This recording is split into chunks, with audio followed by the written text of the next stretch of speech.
You are watching Fugitive Red Eye, and welcome to a sort of review sort of thing. I'm late on doing this because I wasn't sure if I was going to, and I've had some time to think about this, and a lot of people have already done videos on this subject. I just felt that I kind of want to put my 2 cents in and kind of give my thoughts. In case you can't tell by the title, today I will be talking about South Park Season 20. South Park is one of my all-time favorite shows, and probably my favorite adult cartoon. And this past season has been something completely different than what the show used to be. Now, you could see they were working their way up to this with seasons 18 and 19, adding in continuity from plot to plot in the 18th season with Randy being Lord and stuff like that.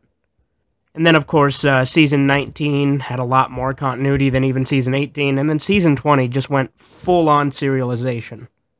Now, here's the thing. As I mentioned, a lot of people have already done reviews of this season, and while I do agree with a lot of their points, I do think a lot of people are a little bit too hard on the season, but that's not necessarily a bad thing, because obviously if you want something to improve, you have to speak up about it.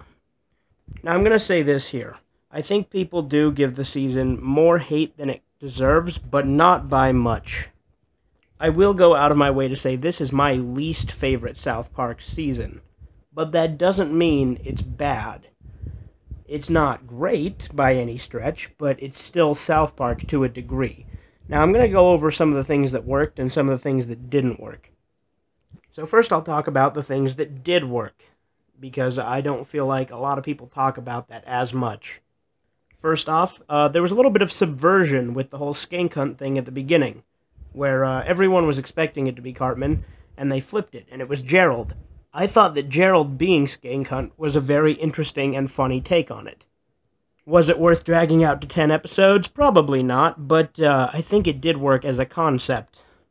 Secondly, I loved Butter's little MRA thing he went off on, being like a total anti-woman kind of guy, and I thought that was hilarious, because it's just so different than Butter's.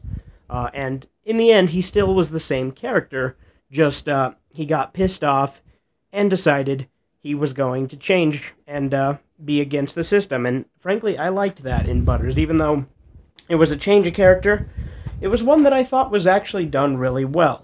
I can't say that about another change of character, which I don't think was done well, but I'll talk about that in a moment. Other things that worked, I thought Garrison did work as Trump. I thought it was kind of funny. However, I do think that with Garrison being Trump and Trump winning the election, that definitely restricts him as a character. I know he's not the most popular character, and he's not my favorite either, but he's not a character I absolutely hate either. So I would have liked to have maybe not had it so that with Trump winning the election, Garrison is completely changed in his position.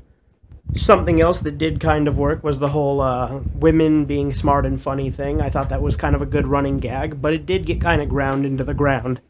Or rather, run into the ground, as the phrase goes. It was done to death, and I thought it was funny as a little gag, but making it such a focus, I think, was kind of a mistake. But anyway, those are kind of the things that worked. There are more things, like there's also lots of funny little gags, like, personally, I thought the whole thing about Scott Malkinson being depressed and bugging Mackie all the time was pretty funny, and I thought the over-the-top nature of quitting Twitter was pretty funny, too. But, there was a lot of things that didn't work as well, and I'm going to go over those now. So, something that didn't work was the fact that they hinged a lot of the season's narrative on Hillary winning, which she didn't. So that completely changed the outcome of the season, you can tell. I mean, they had to rewrite an episode within the same day it aired, or at least retool it. Another thing I think absolutely did not work was Cartman this season. I mean, I thought, it was kind of funny at first, the whole subversion thing, but having Cartman just completely flip-flop on his character was just bad. And honestly, I, like many other people, thought that he was plotting something, or there was some sort of scheme in his head, and I thought that would have been great. I thought that would have been a great joke and have a good payoff, but it did not. And speaking of not having a good payoff, there's a lot of things that just never got resolved. The member berries didn't really go anywhere, and I thought they were funny at first as well, but they got really annoying after, like, the third or fourth episode. They were just member. Just really fucking annoying after a while. Like, initially I did think they were funny, but they just got so ran into the ground as well. It just, ugh. Another thing is there was a lot of things that happened this year that didn't really get addressed because they were too busy focusing on this narrative. Another thing I don't feel works, and this isn't just for this season, I think it also holds true for season 19 as well, trying too damn hard to modernize.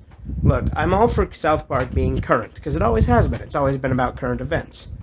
But they try too hard to modernize, and you can hear in the commentaries for seasons 18 and 19, or specifically 19 really, they talk about how they're modernizing to be less dated, but the thing is they were already following current events. I don't think having to modernize the entire thing was really necessary. I mean, I liked the small-town feel of South Park, and particularly in seasons 1 through 3, which, ironically, are Trey Parker and Matt Stone's least favorite seasons. Which I don't get, because to me, they're some of the best. And another thing, they put Stan and Kenny were hardly in this season at all. I mean, Kenny had like maybe 1 or 2 lines, Stan only a few more. Really, they were just kind of pushed away. Now to end on a more positive note, I'm going to go over some of the things that, again, I still feel worked. I know I went over some of the things that worked at the beginning, but there's a couple things other people complain about that I don't necessarily think are quite as warranted. Granted, everyone is entitled to their own opinion, and this is subjective, but there's a few things I liked that a lot of people didn't. For instance, I thought them bringing back Rickrolling was pretty funny. I mean, I always thought Rickrolling was, it's like the original internet troll. And personally, I do think the trolling plot worked pretty well, other than it was a little bit dragged out. Also, I liked the serialization to a degree. Personally, I think it was done better in Season 18. In fact, when it happened in Season 18, I was like, holy crap, holy shit, South Park, rather, not Cartman, Cartman's a character, South Park, rather, is going to be getting continuity. And you know what, I love continuity. For instance, lots of shows have it, but are still episodic, such as Futurama. And although Futurama isn't the most continuous show out there, and it has a bunch of inconsistencies, overall, it does still have an underlying continuity. I mean, one could argue so does Aqua Teen Hunger Force, in that characters recur, but Aqua Teen Hunger Force is completely non-canon, so there isn't really, but that's beside the point. So I think if they are going back to episodic formulas like they used to do, great. I loved that. I love classic South Park. And I love all of South Park, to be brutally honest, and I'm okay if they keep some continuity as well, but I think they should keep each episode in its own thing. Maybe have an underlying continuity, have running gags, have recurring characters, have things where characters remember things that happened before. That's totally fine. But when you base it, and now you're only down to 10 episodes a season, mind you. So when you base an entire season that's only 10 episodes on one plot, you're really limiting yourselves. I mean, like I said, I love the show, and I respect Matt Stone and Trey Parker to no end. I love these guys. They are some of my favorite creators. And South Park is the one animated show I felt never really went downhill. Now, do I still think that? Yes, to a degree I do. South Park still hasn't gone as downhill as, say, The Simpsons. But I do feel this was a very polarizing season. I'm not as hard on it as some people are. Personally, I still enjoyed it. There was a lot of things I didn't like, and I think the whole Cartman thing really pissed me off, especially since he's my favorite character. And I think, making Cartman go back to the traditional Cartman is really the way to go about it. What I would love to see, and this is never going to happen, I'm pretty sure, but I would love to see it if they decide to pull it out of their ass. I would love to see the tone of the show go back to that of seasons 1 through 3. Like I said, this will probably never happen since they're not too keen on them.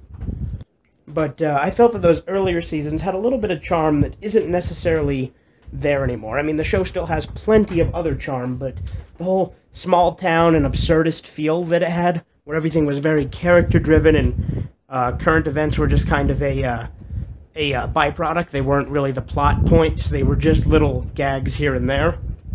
Was really the way to go about it. And they've had, current events be the main driving force of the series for quite some time now, and I've loved that as well. But I think after doing something so new and experimental, going back and just doing something totally unexpected, just switching the show back to its origins, would be interesting to see as well. Anyway, those are just kind of my basic thoughts on Season 20. The worst season so far, I would say, but definitely not as bad as a lot of people make it out to be.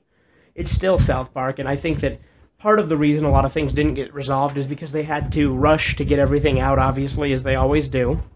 As well as I think that part of it was because Trump won the election, and nobody, not even Trump himself, expected that. So overall, this season was alright. Not great. Not even really that good as far as South Park goes. Still decent, and I will be getting it, obviously, for a couple of reasons. Number one, I am a completionist, so I own all of the DVD sets. Number two, I love South Park and want to continue supporting it so long as it stays good, and I still feel that this is something I will rewatch at some point. Probably not anytime soon, but it is still South Park, even though it is kind of a, well, shall we say, watered-down version of South Park. Also, I really would have liked to see Pokemon Go, but they didn't do that. I really hope they do that at some point. That would have been funny. But then again, with how current they like to be, they're probably not going to ever do Pokemon Go. Anyway, this has been Fugitive Red Eye, and you guys have a great day.